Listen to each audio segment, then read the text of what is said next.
Hello, welcome back. So today we are going to be doing a really quick watermelon salad. So why I've picked watermelon is because it is summer in Arkansas and we have plenty of watermelon to go around at this time of year. And also watermelon actually has some really important benefits to it, some really important health benefits. So I wanted to share that with you guys. So most of us probably know or have heard watermelon is high in lycopene. So that is the bioactive in tomatoes and those red foods like watermelon. But watermelon is also really high in a really important non-essential amino acid called citrulline. And citrulline was actually identified in the watermelon.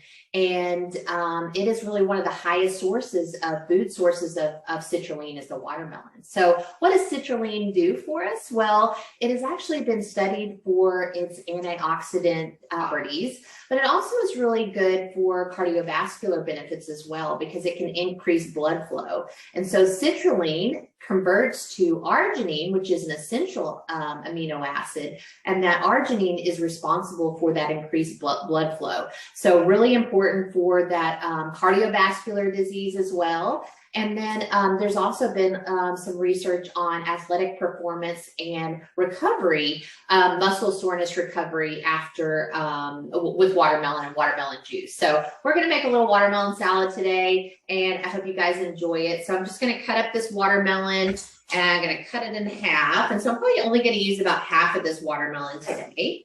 So I want to get it in cubes here. So I'm going to cube up this watermelon. I'm going to take off the sides of the watermelon. And actually really interesting is the most citrulline in the watermelon is actually in the rind. But we're not going to be eating the rind today, although food scientists are working I'm sure as we speak to try to the best way to extract that citrulline from the rind. So that's kind of a big thing in research right now is using those food waste. So the things like the rind of the watermelon or the skin of the onion actually has a lot of quercetin in it. We can talk about that another time, but the skin of fruits and vegetables actually has a lot of bioactives in them, and probably more bioactives than the actual fruit itself. So kind of interesting. So you might see some more of that coming up in food science, but for now we're just going to be using the watermelon itself. So I'm just going to cut off the rind of the watermelon. The orange and the yellow watermelon are actually a little higher in citrulline, but I got a red watermelon, so we're going to do with what we have. So I'm just going to cut it up, and then I'm going to just make some nice little cubes of the watermelon today.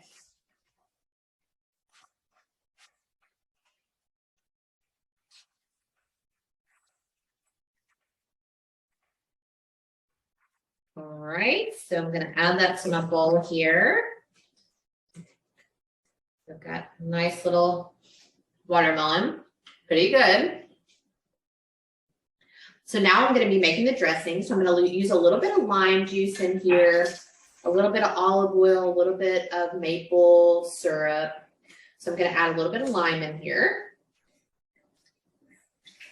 And this is my favorite way to make dressing. So just putting it in a little bitty mason jar and shaking it up. So easy. Then you have, if you're making a lot of some kind of dressing, you can make it, shake it up, and then it'll last in your fridge for a couple of days. So I'm going to add a tablespoon, use 1/2 of the lime. I'm going to put 1 tablespoon of the maple syrup. You could use some other kind of honey, or you can use an apple juice concentrate. That's real syrupy and sweet, but has a very low glycemic index to it. So you could use that as well. So anything like that would be fine. We're going to add a tablespoon of olive oil. Oh, we're in olive oil everywhere. And then I'm just going to add just a tiny bit of some salt. Yeah. Okay, so we're going to shake this up. Shake, shake, shake. Okay, so we're going to pour this over our watermelon here. We're going to add about a 1/2 cup of our feta cheese, or 1/4 of a cup. We're adding some feta cheese in here. So this is kind of a different kind of watermelon salad. And then we're going to add some mint, which I absolutely love mint. I had some growing in my yard, and it calls for some mint leaves, some fresh mint leaves. It makes a really nice punch on that watermelon. Really good mixture with the feta and the sweetness of the watermelon, that lime. So I'm just going to tear off the mint leaves here. And then I'm going to do a nice little chop with the mint leaves. So if I can get them all, just kind of bind them all up into kind of a little ball. And then we're going to chop them up. You don't want to overdo it on your herb cutting though. So you want to make sure that you're just kind of cutting that kind of one time. You don't want your herbs bruised or anything like that. So, all right, we're going to add that beautiful green color to that red watermelon. And we have our fresh watermelon salad today. So we'll just kind of mix all of that up and chill it for a little while, and it's ready to serve. So mix that up. And I don't know if you guys can see that, but hopefully you can see that beautiful watermelon salad. And I hope you guys enjoyed that today. Thank you.